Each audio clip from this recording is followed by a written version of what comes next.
Salamat sa inyong lahat. Panggulo Costin at Chancellor Falwell, mga iginagalang na propesor at lahat ng estudyante ng Liberty University. Magandang araw at maraming salamat sa pagtanggap sa akin sa mahalagang pagtitipong ito. Ngayon, sa pagsisimula ng Paskwa ng mga Hudyo at sa bisperas ng Pasko ng Pagkabuhay, narito ako sa inyong harapan, hindi lamang bilang isang Iranian, kundi bilang isang saksi sa ngalan ng milyon-milyong kababayan ko na ang mga tinig ay pinatahimik, na ang mga pangalan ay maaaring hindi ninyo marinig kailanman, ngunit ang kanilang tapang ay muling hinuhubog ang kinabukasan ng aking bansa. Ako ay lumalapit sa inyo ngayon bilang tinig ng isang bansang pinatahimik, isang bansang ang mga tao ay walang kakayahang makadalo rito ng personal. Isang bansa na sa loob ng 33 araw ay lubusang naihiwalay sa natitirang bahagi ng mundo. Walang internet, walang anumang koneksyon at walang tinig. Hayaan ninyong magsimula ako mismo doon. Sa 33 sunod-sunod na araw, namuhay sa matinding dilim ang mga Iranian. Walang mensahe, walang social media, at walang kahit anong paraan para maipakita sa mundo kung ano ang ginagawa sa kanila nung mga panahong iyon. Walang paraan para sabihan ang pamilya nilang buhay pa sila. Isipin niyo nito, hindi ito 33 minuto, hindi rin 33 oras, kundi 33 araw. Isipin niyo. Sino sa inyo ang kayang tumagal ng 33 minuto nang walang cellphone? Hindi tinitingnan ng mensahe, notifikasyon o headline? Isipin mong ang 33 araw ay hindi pagpipilian kundi parang kulungan. Isang buong bansa na may mahigit 70 milyong tao tuluyang pinatahimik dahil napakaraming katotohanang hindi maitatago. Ang katahimikan na yan ay hindi aksidente, kundi tunog ng autoritaryong rehimen na gustong patayin ang revolusyon sa gitna ng dilim. Madalas nating napag-uusapan ang kawalang katarungan sa mundo. Ang inyong mga guro at mga pastor ay inaatasan kayong labanan ito. Pero ang nangyayari sa Iran ay nangangailangan ng mas matinding salita, kasamaan. Dahil ano pa nga ba ang itatawag mo sa isang sistemang pumapatay sa sarili nitong mga anak? Ano pa ang itatawag mo sa isang rehimen na nakikipagdigma hindi lang sa mga kaaway sa labas, kundi pati na rin sa sarili nitong mamamayan? Sa mga nakaraang taon, 10,000 mga Iranian ang napatay sa sunod-sunod na mga alon ng panunupil. Ngayong taon lang, wala pang 2 buwan ang nakalipas, noong ika-8 at ika-9 ng Enero, mahigit 30,000 mga nagpoprotesta ang napatay. 30,000. Hayaan mong sabihin ko sa iyo ang ilan sa kanilang mga pangalan. Si Sina, isang binatilyo na 17 taong gulang na lumabas kasama ang kanyang pamilya para ipaglaban ang kalayaan, ay binaril sa kalsada at hindi na muling nakauwi. Si Rubina, isang batang estudyante na nangangarap mag-aral ng fashion sa Milan, na hinanap ng kanyang pamilya sa hanay ng mga bangkay at doon nila siya natagpuan.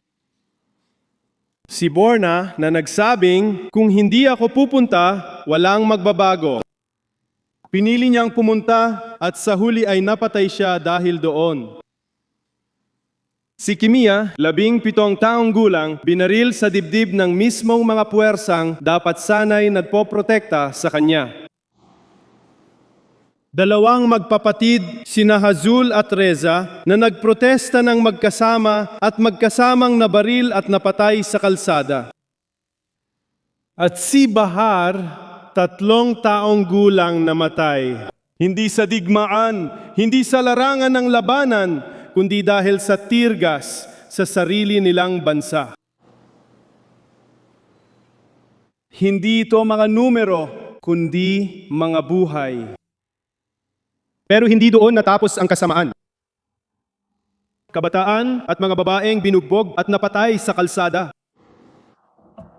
Mga estudyante na hinila palabas ng kanilang mga silid-aralan at pinatay.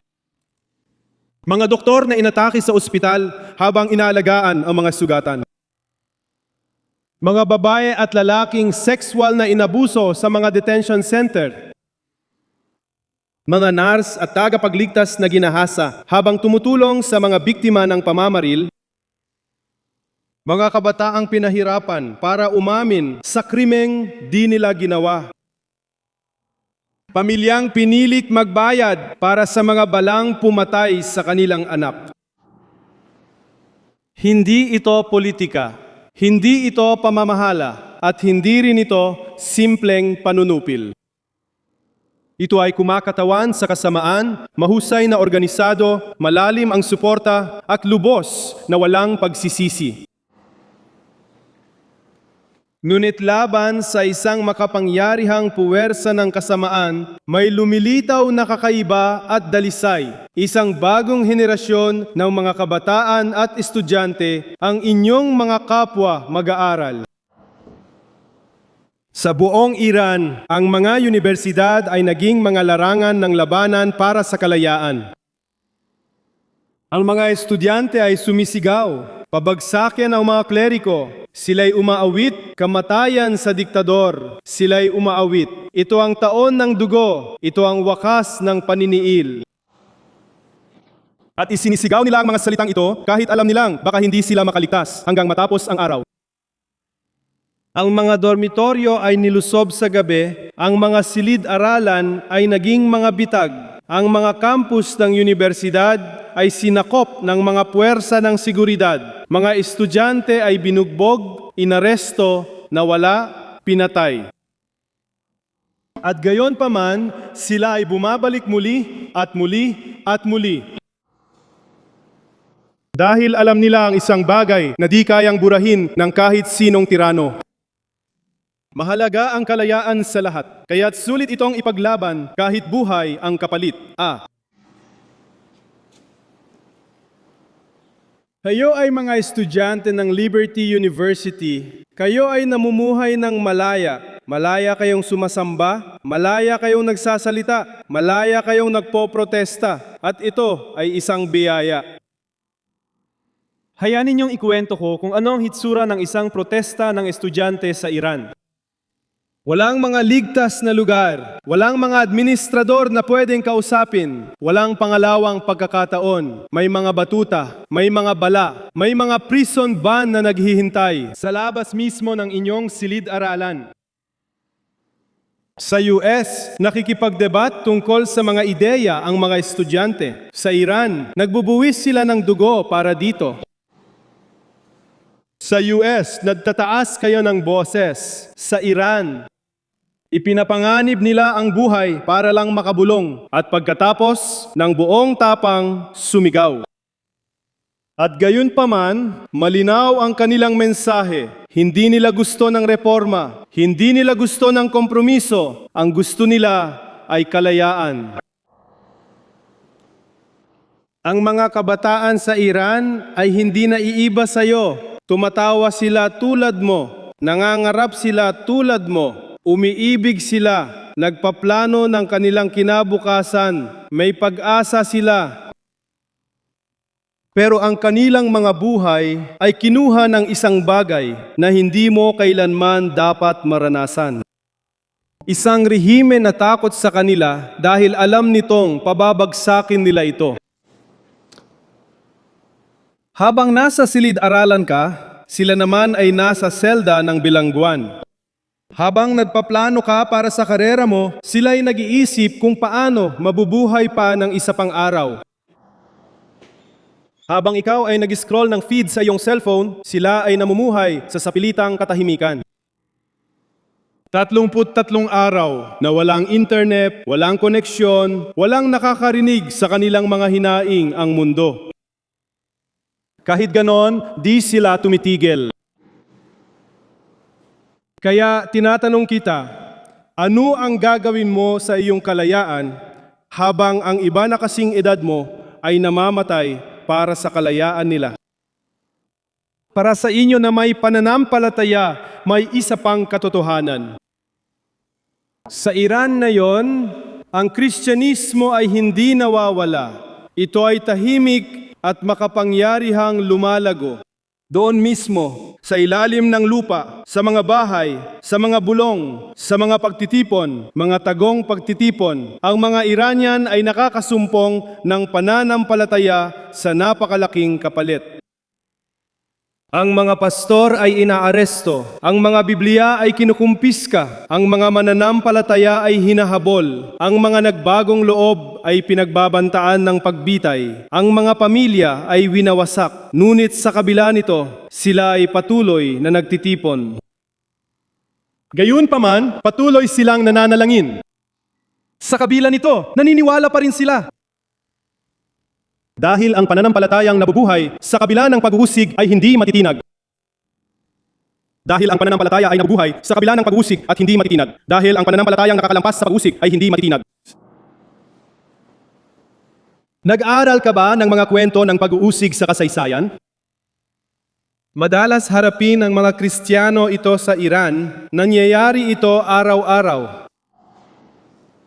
May panahon na ang Iran ay kumakatawan sa isang bagay na lubos na naiba. Noon, mahigit 2,500 taon na ang nakalipas, si Ciro, ang dakila, isang mabait na hari ng Persya, ay pinalaya ang mga Hudyo mula sa kanilang mahabang pagkabihag sa Babylonia.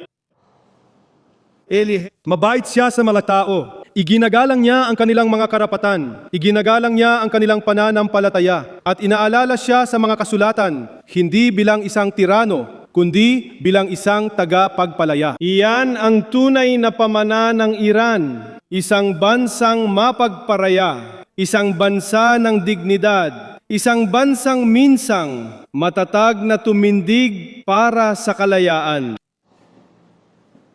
Ang kasalukuyang rehimen sa Iran ay nagtaksil sa dakilang pamanang iyon. Hindi niya tunay na kinakatawan ang mga mamamayang Iranian, natatakot siya sa kanila at babagsak siya dahil sa kanila. Ginagawa ng mga mamamayang Iranian ang kanilang bahagi, nilalagay nila sa panganib ang lahat. Sila ang nangunguna sa laban na ito, ngunit hindi nila kaya. At hindi talaga siya dapat nag-iisa. Dapat maging malinaw ang paninindigan ng Amerika, walang negosasyon sa kasamaan, walang paraan para baguhin ang isang sistemang itinayo sa kalupitan. Isa na lang ang natitirang daan, ang tuluyang pagtatapos ng rehimeng ito.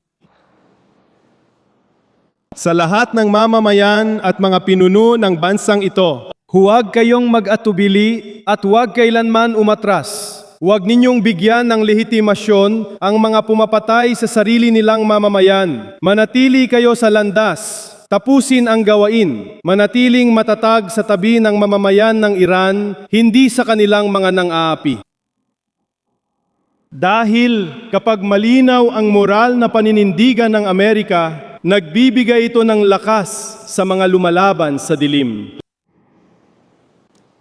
Pero sa inyo mga estudyante, ito ang masasabi ko, kailangan ninyong maramdaman ang isang bagay ngayon. Hindi pagiging walang pakialam, hindi paglayo ng loob, kundi isang makatarungang pagkagalit sa kung ano ang ginagawa. Kasabay nito, may makatarungang pagmamahal para sa mga naghihirap. Puot sa kasamaan, pagmamahal sa mga inaapi. Hindi ito magkasalungat. Ito ang pundasyon ng moral na tapang at matibay na pananampalataya na taglay ng bawat isa sa inyo. Hayaan mong ang iyong pagkagalit ang magtulak sa iyo. Hayaan mong ang iyong pananampalataya ang gumabay sa iyo. Hayaan mong marinig ang iyong tinig. Magsalita para sa mga hindi makapagsalita. Tumayo ka sa tabi ng mga nag-iisa. Tumanggi kang ipikit ang iyong mga mata. Hindi ako nawalan ng pag-asa dahil nakita ko ang tapang ng aking mga kababayan. Nakita ko ang mga kabataang babae na humarap sa mga armas na walang sandata. Nakita ko ang mga estudyante na tumangging lumuhod. Nakita ko ang isang bansa na paulit-ulit na bumangon. Ang pagtatapos ng rehimeng ito ay hindi isang panaginip. Palapit na ang sandaling iyon at kapag dumating ang araw na iyon, ang Iran ay hindi na magiging banta sa mundo, magiging isang katuwang, isang kaibigan, isang bansang muling isinilang sa ganap na kalayaan. Hayaan ninyong tapusin ko ito. Sa mismong sandaling ito, sa Iran, may mga kabataang kasing edad ninyo na hindi makapagsalita, na hindi makakonekta, na hindi man lang masabi sa mundo na sila ay buhay. Sa loob ng 33 araw sila ay pinatahimik. Kaya ngayong araw, maging tinig ka na kailangan nila. Ipagpatuloy mo ang mensaheng iniwan nila. Tumayo ka sa kanilang lugar at magdasal ka ng taos puso para sa kanilang lahat. At kapag tinanong ng kasaysayan kung ano ang ginawa mo sa sandaling ito, masabi sa nang hindi ka nanahimik, na tumindig ka, na nagsalita ka, na tumulong kang magdala ng kalayaan para sa isang bansa na matagal nang naghintay. Salamat. Pagpalain ka ng Diyos at pagpalain ng Diyos ang isang malayang Iran.